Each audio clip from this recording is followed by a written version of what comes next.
2023년 12월 30일 토요일입니다. 자, 오늘 뉴스 보니까 굉장히 중요한 뉴스 같지만 별로 중요하지 않는 뉴스가 하나 있어요. 오늘 이재명 민주당 대표와 이낙연 전 민주당 대표가 만났습니다. 그렇게 뭐 안 만날 것처럼 요리조리 빠져다니더니 결국은 이제 오늘 아침에 눈이 많이 내리는 가운데 두 사람이 만났습니다. 10시 정도부터 만나서 1시간 정도 회담을 했는데 여러분 예상하시잖아요. 당연히 성과 없죠. 왜냐하면 어느 한쪽도 양보할 생각은 없거든요. 그렇지만 안 만나고 헤어지면 양측으로부터 다 집중포화를 받을 것이기 때문에 두 분이 만났습니다. 뭐 언론에서는 통합이냐 분열이냐 뭐 분수령이 될 것이다 뭐 이런 이야기를 했는데 그걸 오늘 이 모임을 이 만남을 분수령이 될 것이라고 보는 것 자체가 감 떨어진 기차죠. 어떻게 이 통합이 되겠습니까? 이미 분열이 정해져 있는 거잖아요. 이재명 대표는 상황이 매우 엄중하기 때문에 국민, 당원의 눈높이에 맞춰 단합을 유지하고 총선을 반드시 이겨야 한다고 말씀을 드렸다. 당을 나가시는 것만이 그 방법은 아니라는 간곡한 말씀을 드렸다라고 회동을 마치고 이야기를 했습니다. 그렇지만 이낙연 전 대표는 윤석열 정부의 폭주에도 민주당이 국민들에게 대안으로 인정받지 못하는 것은 단합하지 않아서가 아니라 변화하지 않아서다. 이렇게 이야기를 하면서 이 대표에게 변화 의지를 확인하고 싶었으나 안타깝게 확인할 수 없었다라고 이야기를 했습니다. 그러면서 이 대표에게 직접 통합비대위를 꾸릴 것을 제안을 했지만 이 대표가 그걸 거부했다 이렇게 이야기를 했습니다. 이야기를 다 끝내고 이제 나와서 이재명 대표가 이낙연 전 대표를 향해서 이렇게 이야기를 했다고 그래요. 총리님 다시 한번 깊이 재고해 주시기를 부탁드립니다. 그러자 그런 이야기를 해도 이낙연 전 대표는 쳐다보지도 않았다. 그래서 이재명 대표가 저 그럼 먼저 갈게요 이러면서 오늘이 쫑났다. 성과 없이 마무리됐다. 이런 내용입니다. 자, 이제 이낙연 전 대표는 먼저 탈당을 하겠죠. 그리고 창당을 할 겁니다. 이 검찰 정권 앞에서 그리고 선거를 얼마 남지 않는 상황에서 야당이 제1야당이 분열하면 누가 좋겠습니까? 누구한테 이득이 될까요? 그럼 삼척봉자도 아는 거 아닙니까? 자, 며칠 전에 대장동 사건 이거 내가 터뜨렸다라고 이낙연 측에 무슨 실장인가를 했던 거 남평호 씨가 이야기를 했어요. 그걸 깠어요. 이전에는 아마 그랬을 것이다. 이낙연 측에서 제보했다더라. 누가 했는지는 잘 모르겠다. 계속 이렇게 이야기가 있었는데 남평호 씨가 내가 했다. 그리고 이낙연 당시 후보에게도 보고했다. 그랬더니 뭐 고개를 끄덕거렸다. 그 정도의 이야기를 할 정도가 되면 이미 뭐 헤어질 결심, 헤어질 마음이 뭐 완전히 다 굳어져 있는 상황이잖아요. 이었잖아요. 그런데 이제 오늘 만남을 한 겁니다. 요식행위죠, 그냥. 이미 오늘 회동에서 성과가 없을 것이다 라고 하는 것은 예견된 거 아닙니까? 왜요? 왜 그럴까요? 이낙연 전 대표가 요구하는 것 딱 하나잖아요. 이재명이 너 물러나. 그리고 통합비대위 꾸려. 그러지 않으면 나는 나갈 거야. 그럼 이재명 입장에서는 지금 여기에서 당내 혼란을 부추길 이유가 있습니까? 민주당이 지금 비상입니까? 국민의힘처럼. 국민의힘이야 검사 공천도 해야 되고 김건희 특검도 어떻게 막아보려고 몸부림을 치는 거잖아요. 그래서 자기 아바타와 같은 한동훈이를 말도 안 되는 한동훈이를 비대위원장이라고 앉혀놓은 거예요. 그래도 뭐 국민의힘 의원들 당원들 찍소리도 못 하더라고요. 하긴 뭐 정치야 저들끼리 하는 거지 뭐 국민들이 만중이나 있겠습니까마는. 그리고 국회의원들이야 내년에 공천만 받으면 되지 어떤 놈이 들어오든 그러든 말든 붕짜다 붕짜겠죠. 아무것도 아닐 거예요. 자, 그런 시국에 진짜 너 그만두고 내려와라? 왜요? 왜 지금 이재명이 내려와야 되죠? 그럼 누구 앉혀가지고 뭐 하게요? 그래서 완전히 제2의 민한당 돼서 바치게요? 민정당한테 바치게? 그런 역사가 있잖아요, 우리는. 가장 정의롭지 못한 자가 민주정의당이라고 이름을 붙였던 전두환이 같은 놈. 그 밑에서 참 민한당이라고 만들어갖고 했던 이름은 알아도 말하겠어요. 뭐 총재 등등등 해가지고 거기서 살았던 놈들이 있단 말이에요. 그러면 지금 야당 분열이 제2의 그런 사태가 아닐 거라는 장담을 누가 할 수 있습니까? 그렇게 분열하면 필패잖아요. 분열은 필패니까. 야, 근데 이분은 민주당 대선 경선에서 패배했다고 정말 끝까지 그 분노를 가지고 가는 것 같아요. 인정을 안 해. 대선 경선 패배를 지금도 인정을 안 해. 지금 이거 인정 안 하는 거잖아요. 나 인정 안 해. 그리고 너 내려와. 꼴 보기 싫어.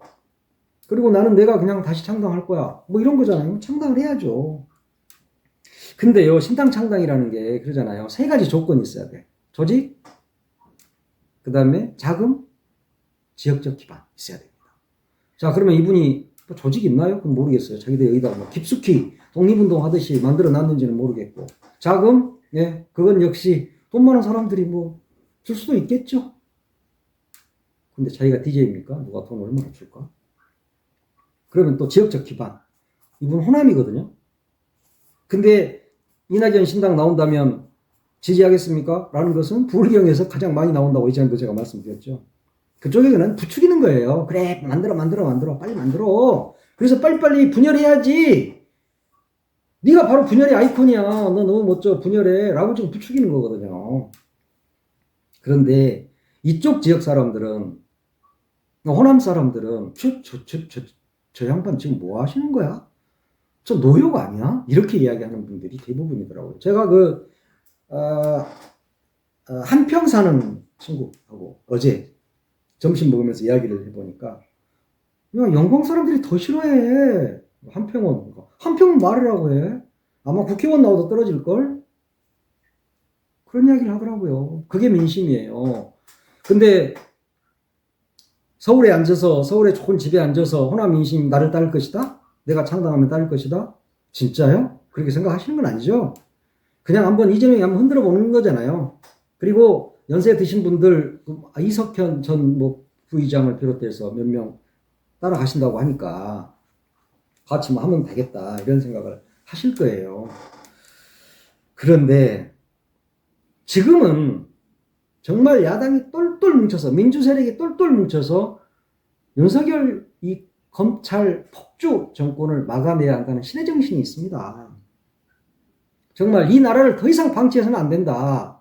우리가 대통령을 저쪽에 윤석열한테 뺏긴 것에 대해서 반성해야 되고요. 정말 나라를 우리가 구해야 된다는 그런 소명의식을 가져야 돼요. 정말 우국지사의 마음으로 선거에 임해야 된다니까요. 그래야 되잖아요. 그래서 범민주 세력, 연합 세력이 200석 이상을 반드시 얻어내야 되는 거예요. 근데 분열해서 어디다 갖다 바치려고요. 자, 후쿠시마 오염수 문제 심각하죠, 지금. 왜 심각합니까? 갈수록 더 심각해지는 것이고, 아니, 중국이 수입을 일본과 가리비를 안 한다고 하니까 우리가 수입한대잖아요. 누가 이런 걸 초래했습니까? 민주당이 정권을 못 잡았기 때문에 이런 사태가 온 거고, 그래서 국민들에게 불편을 드린 겁니다. 그 부분에 대해서 반성해야 된다니까요. 댓글 보니까 난리 났어요. 박성남 씨, 제발 나가주세요.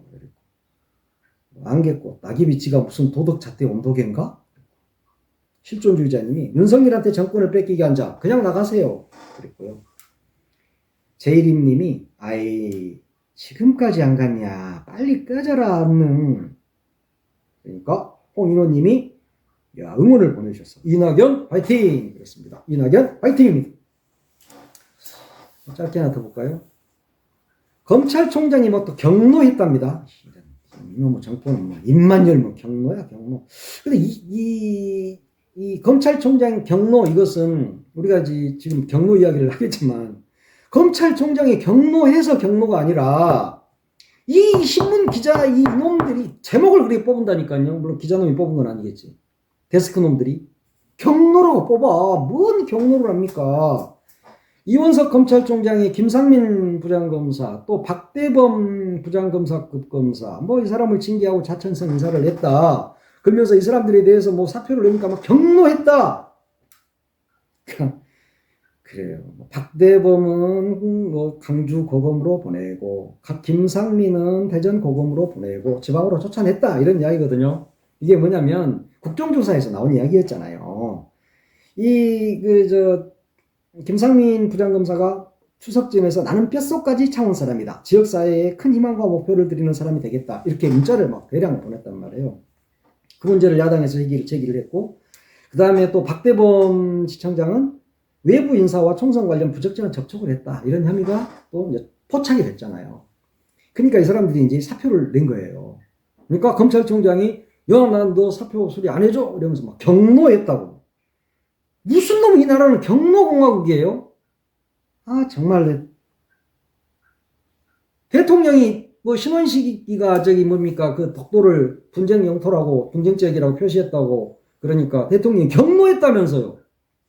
신원식이를 누가 추천했고, 누가 검증했고, 누가 임명했는데 지가 경로를 합니까? 국민이 경로해야지. 국민한테 뺨 맞을 생각을 해야지. 경로했다고. 경로 같은 소리 하고 있어요. 경로 오대증이냐? 경로하게. 지가 추천하고 지가 다 임명하고 말이야. 국회에서 이 새끼라고 하면 안 돼요. 절대. 이 새끼 삭제. 이분도 좀 이상하다. 이 사람 안 된다고 했잖아. 안 된다고. 그런데도 임명한 사람이 누군데 이제 와서 자기가 경로를 합니까? 대통령이 경로하니까 검찰총장 경로를 하고 있지. 무슨 그러니까 오리공주님이 그랬대요. 검찰 출신은 분노 조절 장애를 가진 걸까? 매일 경로 진로. 아씨, 나도 막 그렇게 또 나는 경로한 거 아니에요? 내가 좀 목소리가 좀 그래. 야, 폴카님이 검찰총장 하다가 대통령도 하는데 뭐 부하들이라고 다르냐? 싱글님이 경로 국민이 경로한다 그랬습니다. 진짜 국민이 경로합니다. 이낙연 전 대표님에게도 화내는 민주당 당원들 그리고 국민들이 많을 겁니다. 지금 누굽니까? 대통령이나 뭐 검찰총장이나 한동훈이나 이런 사람들에 대해서도 뭐 분노가 높죠.